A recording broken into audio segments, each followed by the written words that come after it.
Hello everyone and welcome into another edition of Devils in Detail. Sorry we missed you the last few weeks, but happy to be back.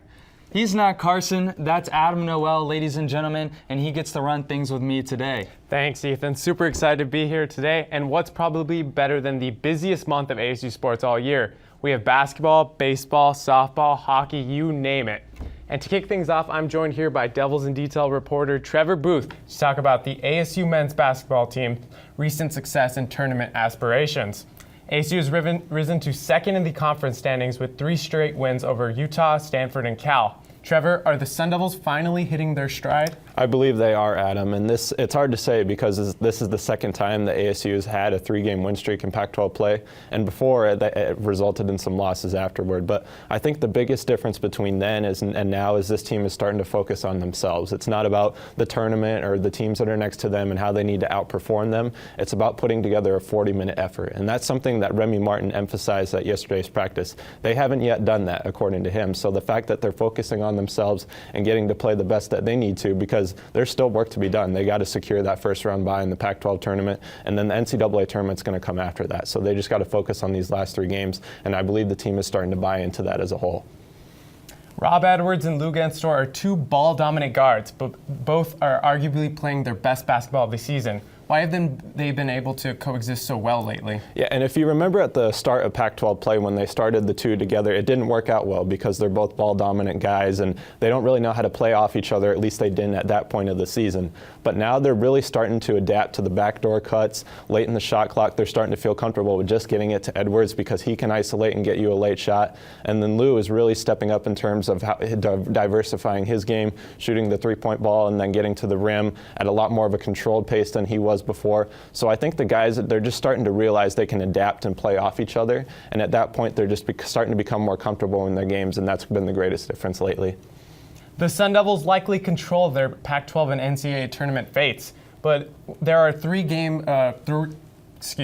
road games remaining. What do you think ASU needs to wrap up a first-round bye and secure an at-large bid? Well, it's weird because Oregon is the last quadrant run opponent remaining for ASU, and they typically might not be the best team playing right now in the Pac-12 in terms of those last 3 opponents that they're going up against. That'll be Oregon State, who's trailing behind them to just 1 game, and then Arizona, that's always going to be tough at the McHale Center. So I think they need to go 2-1 over the stretch to kind of secure where they are in terms of the NCAA tournament, and then if they can win 2 games in Las Vegas, get to the championship, that should be enough to get them out of Dayton, because last year that was really that didn't really help them, that they were playing in Dayton, couldn't get into the round of 64 right away. So that should be the goal. Try to just go and well, yeah, obviously you want to win out, but 2-1 over this last stretch, that should help you stay in terms of tournament talks. I can tell you this, we are looking forward to a very important week for ASU men's basketball.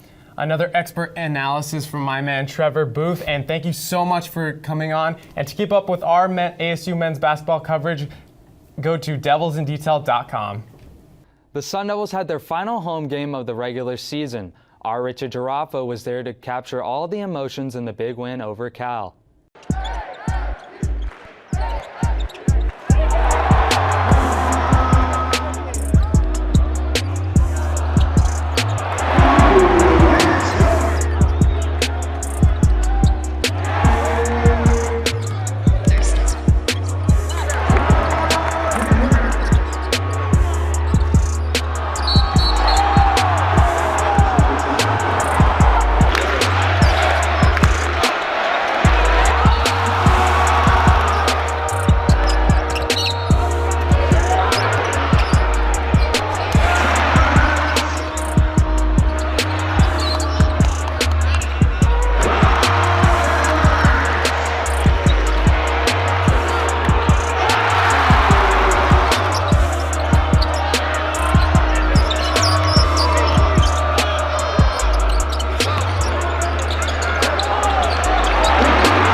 I'm now joined by Devils in Detail reporter Alex Weiner to talk about one of the most surprising weekends for ASU hoops. The Sun Devils were swept for the first time this season with road losses to Cal and number 7 Stanford. Alex, how did those two key conference losses affect ASU's current seeding? Well, in Charlie Cream's bracketology for ESPN, it knocks them down to an 8 seed, something that they were really striving to get a top 4 seed, it seemed just a few weeks ago, and now that looks completely gone. And going up against the Oregon schools to finish out the season, that's huge. What it also does for their Pac-12 seedings in the Pac-12 tournament in Vegas coming up next week, it also probably makes sure that they're not going to get a top 4 seed and a first-round bye, which means they're going to have to exert that extra energy to win in night 1, and then they'll probably have to play UCLA night 2, a team they've already lost to. And then after that, they can move on to play the top teams in the conference probably. So what it does is it makes them more fatigued throughout the entire tournament, and that could really damage how good they play in it. And now that the regular season is almost over, what is the team's biggest strengths and weaknesses entering tournament play? Well, now they have sort of the season-wide scale of what they've been able to do well and what they haven't been able to do. Right now, offensively, it's just inconsistent. They're not shooting the 3-ball very well. Sometimes the movement without the ball is just sort of lackadaisical. And even with the ball, sometimes a lot of people are standing in one place and waiting for people to cut, and nothing really is happening. And because of that, that's why they haven't been able to really get that energy up, and they're a big energy team. Their defense, for the most part all season, has been really good, and the rebounding has been fairly solid. They don't turn the ball over much. The problem is just the offensive efficiency, and if their offense isn't moving, then defensively the energy is going to be down as well. Arizona State dropped to 21st this past week, now entering a weekend against number 6 Oregon and number 9 Oregon State. Alex, what are some keys to look forward to? Well, they faced Oregon State when they were red hot last time, and they were able to go beat them. Now Oregon State, coming off of a win against Oregon, as well as a couple others, are red hot once again. That is going to be a tough one. They're going to have to make sure that their offense is their key, because they're able to score 79 points, I believe, the last time they played Oregon State. It wasn't 2 overtimes, but still their offense looked a bit better, as it did against Oregon when they went and lost by only 7, or lost by 6 there. So pretty much offensively, they can't be lackadaisical like they were in Northern California. That's the big thing. As long as they keep their energy up and intensity on defense, they should be good to go to keep it competitive. It will sure be a tough road ahead for Charlie Turner-Thorne and her squad. Really great take from my man Alex. We appreciate you coming on. You can check out his work and the rest of our crew's coverage at devilsindetail.com. This week's Athlete of the Week is ASU Baseball's Spencer Torkelson. The Sun Devils' first baseman is back to carrying a big stick this season. His offensive production is a big reason why ASU is off to an electric 8-0 start. Torkelson is leading all non-designated hitters on the team with a .486 batting average. The sophomore has a team-high 17 hits and has already collected 15 ribbies. Don't look now, but ASU baseball is rolling, and it's hard not to imagine there will be plenty of torque bombs in store the rest of the way. It's no secret that the Sun Devils have erupted to start the 2019 season. The Sun Devils have gotten to host their first 11 games at home and are currently 8-0, as we mentioned, with sweeps over Notre Dame and UC Davis included. Our reporter Carson Field, our very own Tim Kirchen, is joining us with the latest. It's great to have you on, Carson. Yeah, man, it's great to be back. Well, as we dive right into things, the Sun Devils have compiled 95 runs in this incredible 8-0 start to begin the season. Where do you think this offensive explosion is coming from right out of the gates? Well, Ethan, I really don't think this offensive explosion was that hard to see, because last year the lineup was pretty good in spite of all of their struggles. They had a pretty sound lineup. And of course, Spencer Torkelson hit the freshman home run record with 25. He was outstanding. Lyle Lynn, some other guys. Obviously, they lost Gage Canning. He went to the MLB, so he's no longer on the team. But now they have 9 players batting above 300 right now, and that's an outstanding way to start the season and a big reason they're 8-0 right now. Definitely. And now I know the pitching has been an area of concern for ASU over the past couple of years, but the bullpen is looking relatively strong in this incredible start. What have been your takeaways from the team's performance on the mound? Yeah, you nailed it on the head. It's been a pretty good start to the year in pitching terms, but it's it's a little unknown because these opponents aren't the highest quality. We've seen great performances out of Brady Corrigan, Alec Marsh, some great stuff out of those guys. And I think more will be known when we get into Pac-12 play and we see how well the Sun Devils do then. This week they play against Michigan State. Not a great team, but a Big Ten power team. So maybe that will be a little more of a test. Well, now the Sun Devils continue to play at home often, as they will this season at Phoenix Muni. And Carson, what do you think the Sun Devils need to do to keep it rolling to build on this successful start? Yeah, they just need to keep their success on the mound going. That's easier said than done, obviously. They need to get some momentum from these games against some weaker opponents. And because when it comes Pac-12 play, they play teams like Stanford, Oregon State, some really quality opponents, and they need to have all of their momentum going into those. And so far, though, it has to be the start that we're looking for. 8-0, as we've mentioned. They've been great from the field. They've been great at the plate, on the mound. They've been great in all areas. And honestly, we'll see this weekend. Let's see how well they do against Michigan State. Carson Field, the expert. You can check out all of his content and the rest of our ASU baseball coverage at devilsindetail.com. And staying in the diamond, the ASU softball team finished the Mary Nutter Collegiate Classic last Sunday. The 15th ranked Sun Devils dropped their first 2 games but rattled off 4 straight victories to close the weekend. Joining me now for an inside look at the 2019 season is Devils in Detail softball reporter Nick Zeller-Singh. How's it going, Adam? I'm doing great, thanks for asking. ASU pitcher Samantha Mejia has started the year 7-0 with a 2.7 ERA. How has her consistency been a key for the Sun Devils' early success, Nick? You know what? She's really dominant with a wide variety of pitches so far as a great starter, and her fastballs have been great. She's been locating the corners left and right so far and hitting the spots that are keeping these powerful offensive lineups to a low at a 2.7-ish, like you said. And she's got a good defense behind her so far, which has helped her keep this ERA, and a powerful offense that is putting up about 7 runs a game. So with this low ERA and a powerful offense, she's been looking good so far. The team is averaging over 7 runs a game. And among that strong ASU lineup, who has been the go-to hitter for the Sun Devils this year? You know, you got to look at the 1, 2, 3. You got to look at the big guys up front. You got to look at Kendra Hackbarth, Skylar McCarty, and Morgan Howe.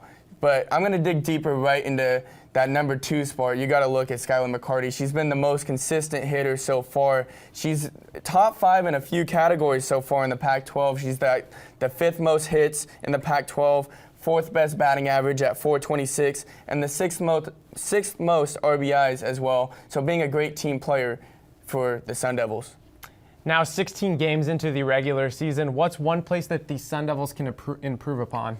You know, they have a young bullpen right now. You got Michaela Santa Cruz, who's been battling so far, has a rough ERA, has been giving up some hits, as well as Abby Anderson. She started off against Florida this year, and she battled hard with a tough first 3 innings, but battled back. And so far, she's 2-2 now. So once this bullpen starts to mature and they feel comfortable out on that mound, then they're going to be locked in, and they're going to be one step forward to getting ready for this College World Series.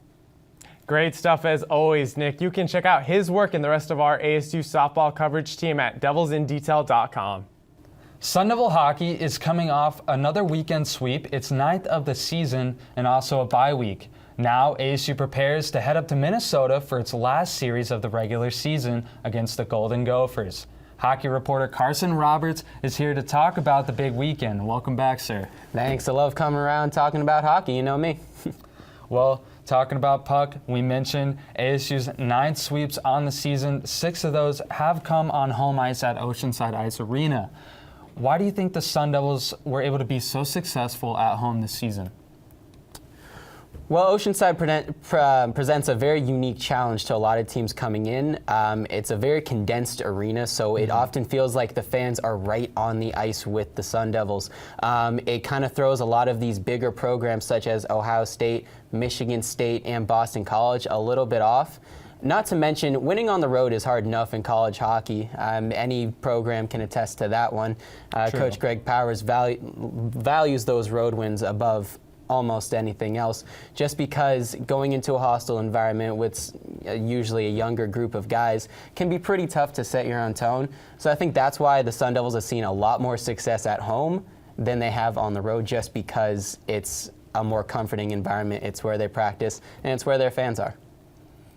Well, now we're talking about the Sun Devil special teams. They finally got the power play popping against AIC 2 weekends ago. 3 goals on the man advantage in the series. Do you think this team has finally found a breakthrough at the right time, Carson? I think we can call it a breakthrough once we see the Sun Devils put up another good showing this weekend on the road at Minnesota. Unfortunately, last weekend, while it was a great step in the right direction, it was against a very weak American International penalty kill, one that ranks as 16th to the 16th worst penalty kill in the nation at 78%. So I think this weekend is going to be a very good showing. It's going to be very telling of what we may see in a possible postseason. Well, last thing I want to talk to you about is the Sun Devils are just about considered a lock for the NCAA tournament for the first time ever in program history. But there's one more big test this weekend. We mentioned it in Minnesota. So what is your prediction for the Sun Devils up in Minneapolis, and how do you think it will affect their seeding in the NCAA tournament come Selection Sunday on March 24th?